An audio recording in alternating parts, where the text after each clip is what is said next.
kuko mu kugendana n'Imana navuze nukushaka buryo wagenda mu buryo bwo gukiranuka. Kindu kitwa icyaha ntago akitekereza ku bitekerezo byawe, kukora ubugome ntago byaba muri wowe, ugenda ushaka kuba mu buzima bwejejwe, ugenda ng'umukiranutsi. Muko kugenda kwe n'Imana yo myaka 300 Mana imuhesha umugisha, abyaramwa abahungu n'abakobwa, nuko Bibiliya tubwira. Kandi buriya kubyara nabyo umuzi ko kubyara abana ari umugisha. Ari abantu bifuza kubyara ariko byaranze. Nimba wowe urimo urabyara, menya ko ari umugisha w'Imana. Agendana n'Imana myaka 300 Enoki, Mana imuheramo umugisha, abyaramo abahungu n'abakobwa. Iminsi yose Enoke yamaze yari myaka 365 yamaze ku isi. Myaka 360 n'igice. Nize ko mu iki gihe cyacu na muntu wagera ku iyo myaka. Ariko Enoke yageze ku iyo myaka 300 na kubera iki? Kubw'imirimo ya kukiranuka kandi agashaka kujya. Biracyatugora. Umuntu wemeye kugendana n'Imana aremera kusekwa no gutuka. Umuntu wemeye kugendana n'Imana abangikirage. Umuntu wemeye kugendana n'Imana afunga amatwi. Umuntu wemeye kugendana n'Imana nuko bamuvuga ntago asubiza.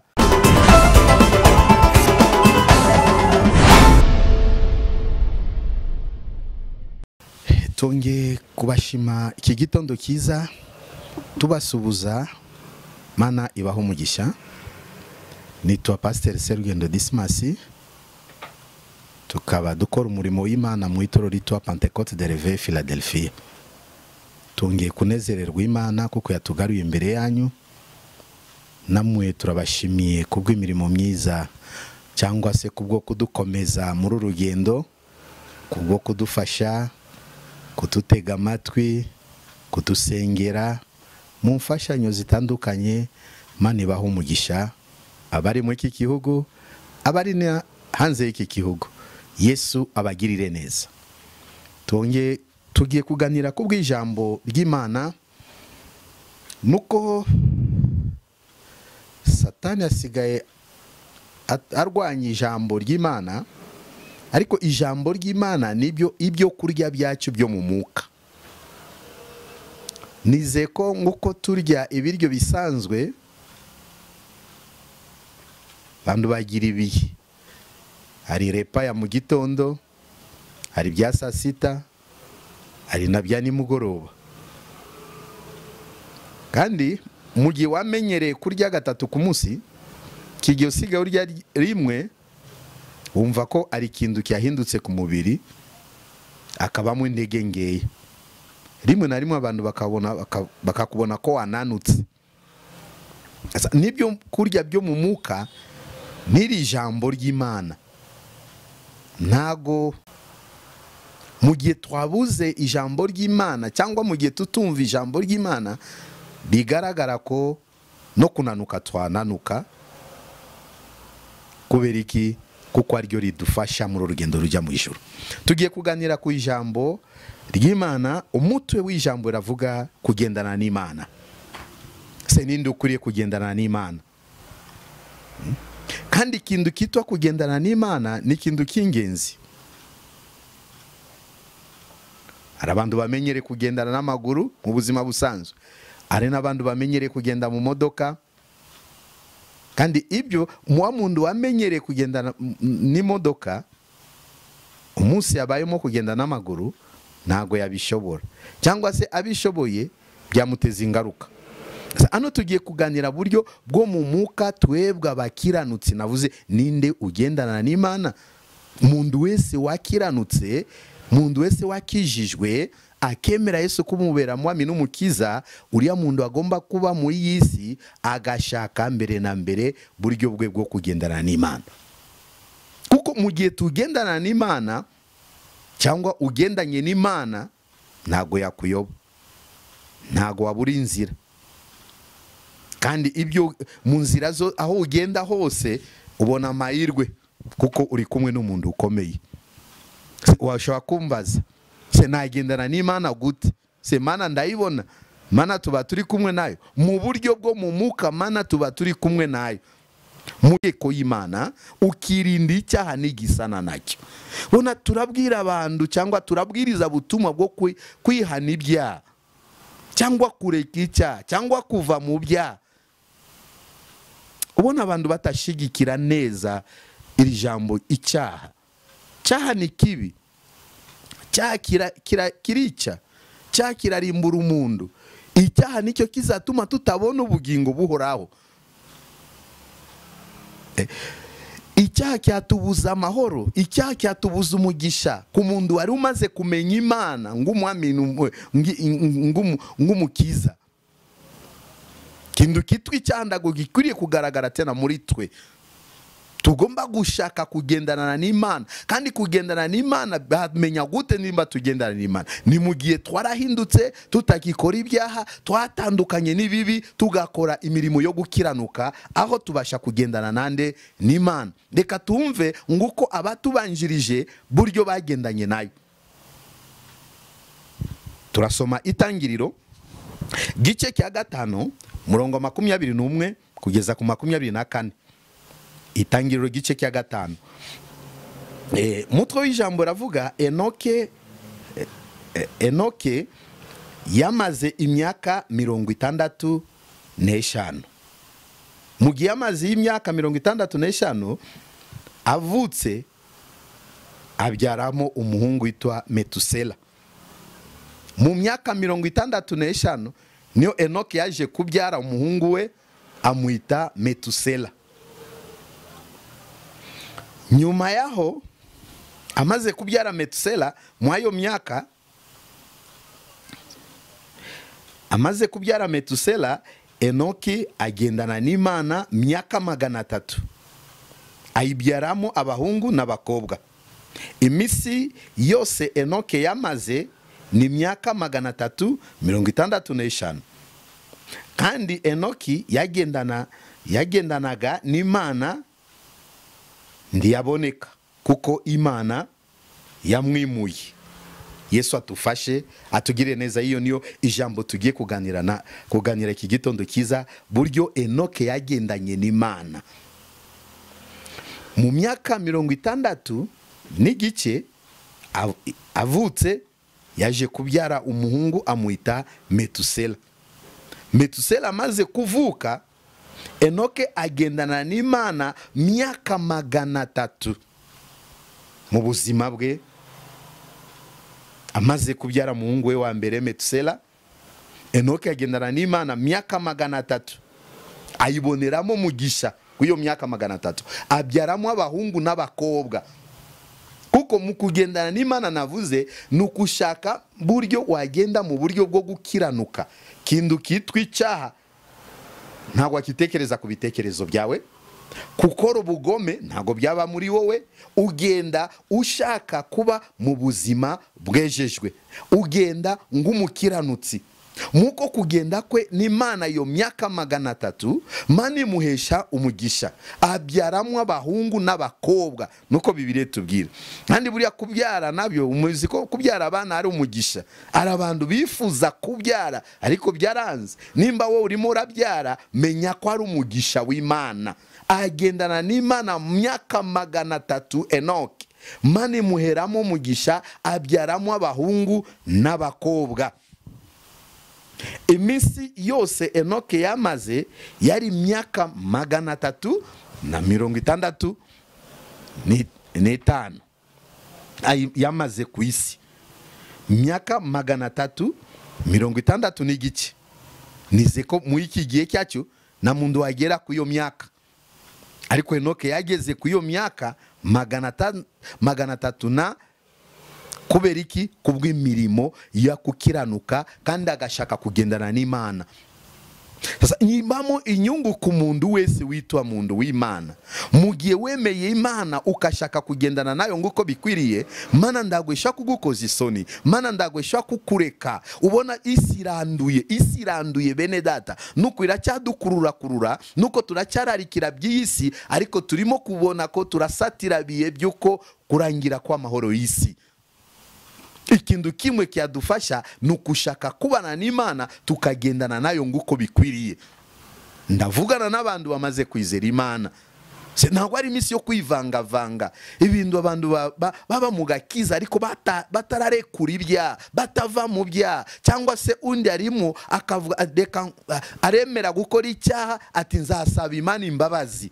Ibyo bishobora gutuma musumwe utungurwe, kuko utazi munsi n'isaha mwami wacu azagarukaho.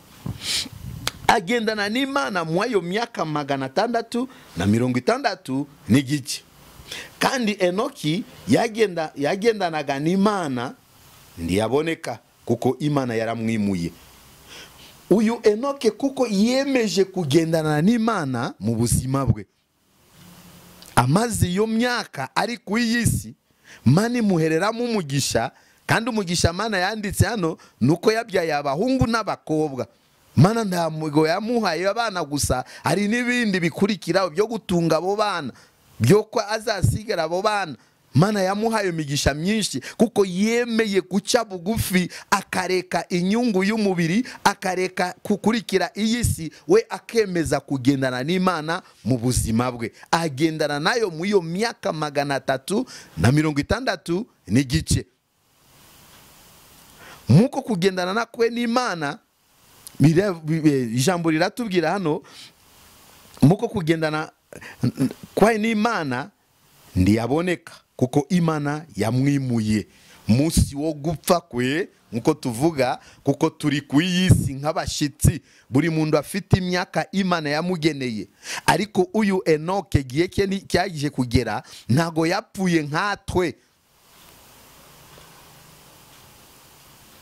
kuko twavuye mu butaka mu gihe cy'umuntu cyarangiye, cyangwa igihe Imana itwaye umuka wayo bongera bakatusubiza mu ubwo butaka. Ariko uyu Enoke kubwo gukiranuka no gushaka kwemera kugendana n'Imana, we ntago yasubijwe mu butaka. Imana yaramuzamuye. Enoke arazamurwa n'Imana amujyana mu bwami bwo mu ijuru, cyangwa se ari hano quelque part mu kirere hamwe n'Aburahamu, ararindiye kugaruka kwa Kristo baza kujyana itorero. Ariko yarazamuwe Enoke aragenda. Ibyo byatewe niki? Kuko yari umuntu ushimisha Imana ku isi, yari umuntu ukiranukira Imana ku isi. Iyi minsi turavuga Mana, ariko kugendana nayo biracyatugora. Umuntu wemeye kugendana n'Imana aremera kusekwa no gutuka. Mundu wemeye kugendana n'Imana abangikirage. Mundu wemeye kugendana n'Imana afunga amatwi. Mundu wemeye kugendana n'Imana nuko bamuvuga ntago asubiza, nkuko Yesu yavuze niba kukubita kwiritama uhindure narindi. Uwo mundu arababarira, uwo mundu aca bugufiya, uwo mundu ayera imbuto nziza.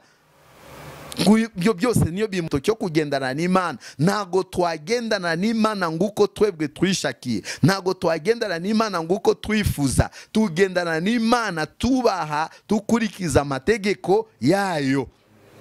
Enoke Mana iramuzamura, amaze kumuha umugisha mwinshi.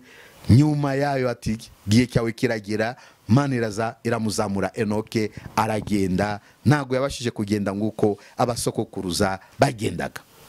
Iyo niyo nyungu y'umuntu wemeye kugendana n'Imana. Iyo niyo nyungu nziza nimba turi abakozi b'Imana, nimba turi abakristo bene data. Nuko abantu benshi barimo kuvuga iby'Imana amagambo menshi, bamwe bakabyita business, ariko ntago ari business. Kubabikora simbizi, ariko nitukora neza uyu murimo tuzabona ubugingo.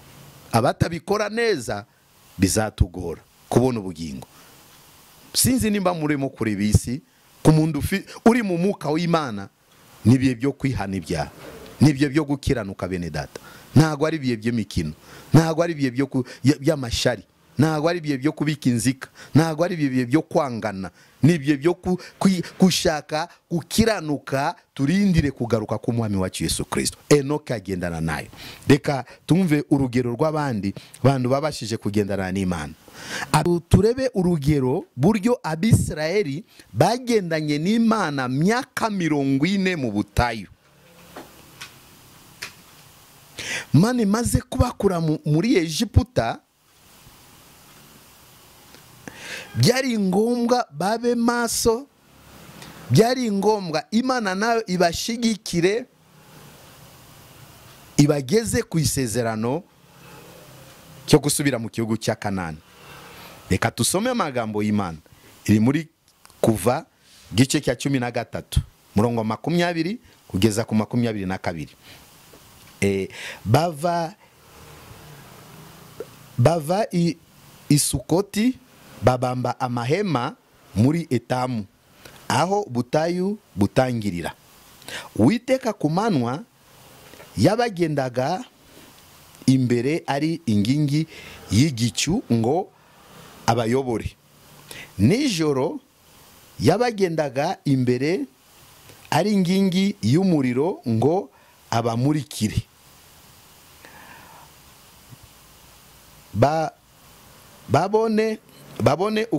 babone uko bagenda ku manywa na nijoro.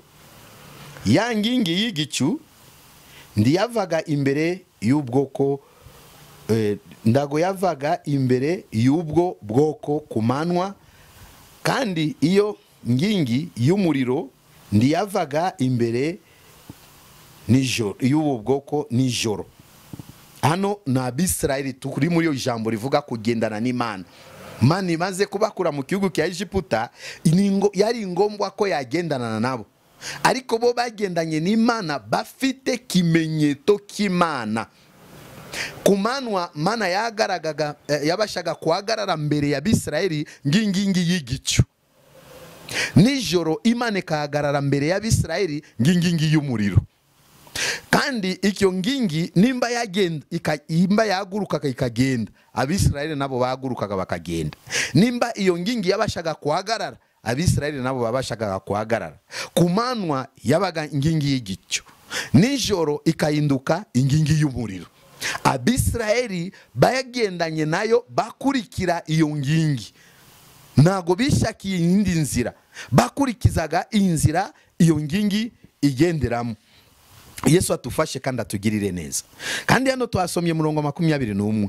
Uwiteka ku manywa yabagendaga imbere ari ingingi y'igicu ngo abayobore. Impamvu Imana yagendaga mbere yabo ngingi y'igicu ku manywa nuko yari umugambi yo kubayobora. Twebwe mu iminsi usanga tutakishaka Imana kutuyobora. Bandu benshi basigaye bashaka bo kwiyobora ku murimo w'Imana, kwikubita igituza ati ni njyewe. Kandi ibyo ntago twakwiyobora ku murimo w'Imana. Nyiri umurimo niwe uriho, kandi we niwe ukora imirimo n'ibitangaza ku bandu, kandi ari we wishurira abantu. Bitusabamo kuca bugufiya, gushaka ko Imana natwe ibashe gukora iki? Kutuyobora. Nijoro yabagendaga imbere ari ingingi y'umuriro ngo abamurikire. Mu gihe byageraga nijoro, Mana yahinduraga isura, ahagarara mbere yabo ingingi y'umuriro. Kandi mu kuba kwe iyo ngingi y'umuriro, impamvu yashakaga ko ijoro abashe kubamurikira n'ibintu bibiri: ku manywa ngingi y'igicu abayobore, nijoro ngingi y'umuriro abamurikire.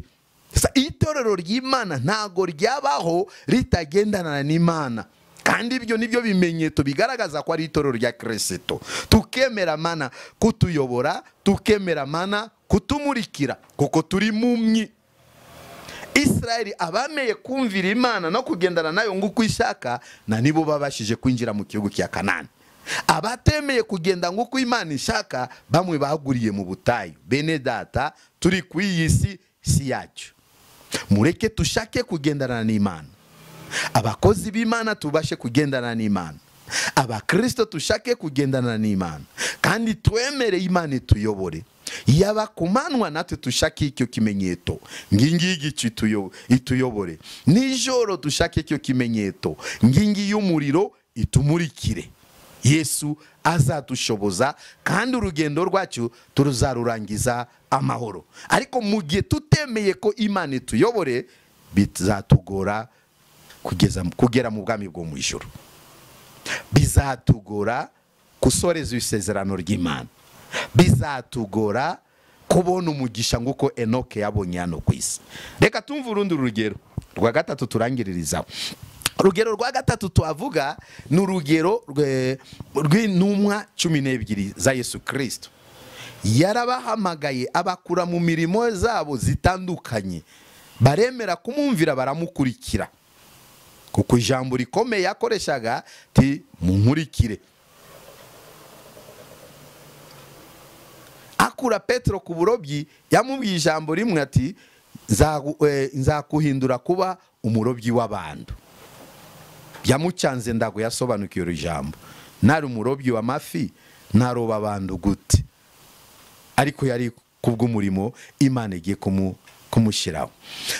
Izi ntumwa 12 bagendanye nayo, amaze kubahamagara mu myaka 3 bagendanye nayo na Kristo, abatoza gusenga, abatoza mucyo mwiza, abatoza mifatire y'umukristo, abatoza gukora ibyiza, abigisha urukundo, abigisha myifatire y'umuntu w'Imana, abigisha kubabarira, abigisha gusaba imbabazi, abigisha kugira umutima iki wo kwihangana.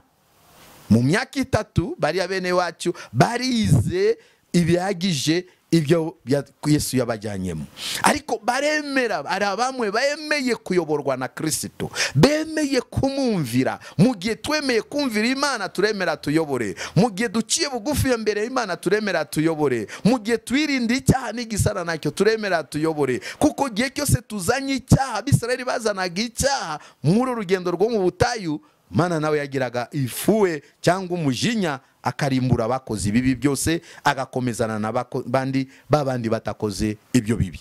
Ariko twebwe iyi minsi turakora ibyaha, bandu bakanga kuyoborwa n'Imana, bagakora ibyaha mu mugaragaro. Nuko Yesu aracyari ku ndebe y'ubwami, ari acyavuga data bababarire kuko batazi ibyo bakora. Ariko hari umunsi Yesu azaza ngo umucamanza. Se uyu munsi tuzatanga ya raporo, uyu munsi tuzisobanura gute? Yesu atushoboje kandi adukomeze malgré bibazo by'isi, malgré ubuzima buturemereye, ariko mureke twizere Imana gusa. N'ufite byose kandi ari ushobora byose. Ariko byageze kinavuga ko aba 12 arabemeye kugendana nawe, ariko umwe yaje kuhinduka witwa Yuda, uriyo ko akurikize inyigisho n'inama Yesu yabagiriraga, niwe waje kumugambanirira, niwe waje kumena ibanga rye ryose, niwe waje gufata amafaranga kubwe, ati njyewe nzabereka aho hari, muze tugende, aho hari ntabizi, kandi nituhagerayo wa wundi muzabona ko mbashije kumuhobera ngamusomaho ni wo nguwo. Mbese gahunda zose za Kristo azishira hanze. Bigaragara Yuda aramugambanira gutyo, Yesu arafatwa, Yesu aratotezwa. Ariko ntago bagombaga kumumenya. Buriya mundu akurwana azi ndegengeya zawe, azi ibanga ryawe. Sasa ibanga rya Kristo ryamenwe n'uwo umwe mwabo yahamagawe witwa Yuda. Bigaragaza ko Yuda ntago yemeye kugendana na Kristo nguko bikwiriye. Bene wacu abangenzi be basigaye baremeye kugendana nawe kugeza kugupfa. Petro aremera avuga ko nimba uwo mwami wanje naremeye kugendana nawe, ati tugiye kukwica uziriki ubutumwa bwiza. Se Yesu uracyamukunda? Ati yego ndacyamukunda. Ati turakwica? Ati nemeye gupfa ariko sinshaka kana mwami wanje Yesu Kristo. Ati turakubamba. Baratotezwe bari bene data. Kuberiki kuko bari banze kwemera kugendana n'umwami wabo. baramamaraje baremeye mbese kutotezwa ariko batashaka kumuhakana Kristo. Petro yaremeye bamubambe ariko aravuga mwami wanje mwamubambye mutwe uri hejuru, njyewe mumpindure mushire mutwe wanje hasi. Aremera gupfa gutyo kubera iki? Apfa nk'intwari, atashaka kwakana mwami we Yesu Kristo.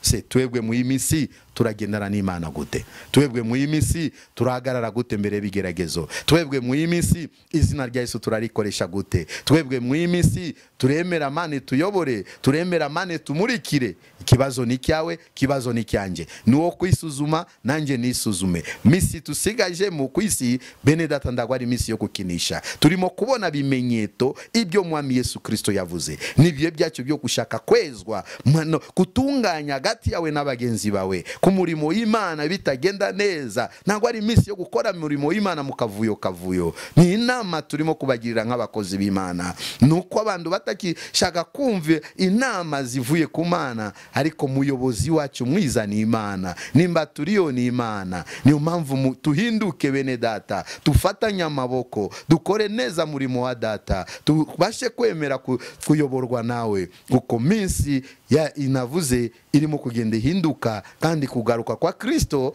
kuri hafi. Ese nagaruka akatusanga tutakishaka kuyoborwa n'Imana cyangwa kugendana n'Imana cyangwa kumurikirwa n'Imana, tuzaba bande? Bibazo dufite niwe kisubizo, burwayi ufite Mana niwe kisubizo cyabyo, bushomeri ufite Mana niwe kisubizo cyabo, utanga amahoro ni Imana nduku ku mutima, ubuza akazi Mana irabizi. Twebwe tushake gusa kugendana nayo nguko yahaye Enoko umugisha, natwe ndago yatureka. Tugiye gusenga Imana. Se witeguye kugendana n'Imana? Nawe wasubiye nyuma wagarukira Imana, nawe utarakizwa, iki nicyo gihe cyo kwemera Yesu nk'umwami n'umukiza, kuko ari we nzira n'ukuri n'ubugingo. Na undi uzatujyana kwa data atari Yesu Kristo. Aya mahoro y'Imana itubonekere, bushobozi bw'Imana butugaragareho, tubashe kunesha bitugerageza. Turagushimiye mwami Yesu Kristo, tunejeje nawe iki gitondo kiza, ubutumwa bwiza. Tusengeye abatumva bose, maraso yawe ikomeze tena yeze isi, tunganye isi, tunganya abami, tunganya bihugu bikize, tunganya Afrika, tunganye igihugu cyacu Uwiteka we. Abacitse intege muri rugendo, abasubiye nyuma, abagendanaga nawe batakigendana nawe, abatarafata umwanzuro yo kugendana nawe, Mana ubabarire, Mana uweze, tunganya itorero, tunganya abakozi bawe, utwambike tena imbaraga, udukure hasi tuhagurutswe nawe. Inzira abantu bakurikiye zitari nziza, udukure mu izo nzira z'umwijima, utuwe kugendana nawe mu myaka tusigaje ku isi, tubashe kugendana nawe nguko Enoke yagendanye nawe mwami. Fasha abantu bawe bashoboje kubw'imbaraga z'Umwuka Wera, uwo twirukanye ni Satani, bikangisho bya Satani, amajwi ya Satani mu bibiye zikurweho nawe. Shoboza abakiranutsi, ubambike imbaraga, ubarwanire mu byose barimo kuhura nabyo. Mana turagushimye, reka ijambo ryawe rigere ku buri muntu wese kandi mugirire umumaro. Abarwayi bakire, abari mu marira, abari mu bibazo, ubafashe Yesu Kristo, kuko ari ushobora byose. Turagushimye Uwiteka, tubisabye twizeye mu izina ryawe Yesu Kristo, amina. Imana ibaho umugisha ngoko twivuze, kandi twavuze tukunda kubaha nimero de telefone kubwo gufashana. Hari aho utashaka kuba wumvise neza, watubaza tushaka kongera gufasha kugufasha, cyangwa se ufite ikindi gitekerezo watwongereraho. Turabakeneye kandi turabasabya ubufasha bwatubera byiza, kuko byose ni ukuteza umurimo w'Imana, ni ukukomeza ubutumwa bwiza bwa Kristo. Amahoro y'Imana ibane namwe iteka ryose. Shalom.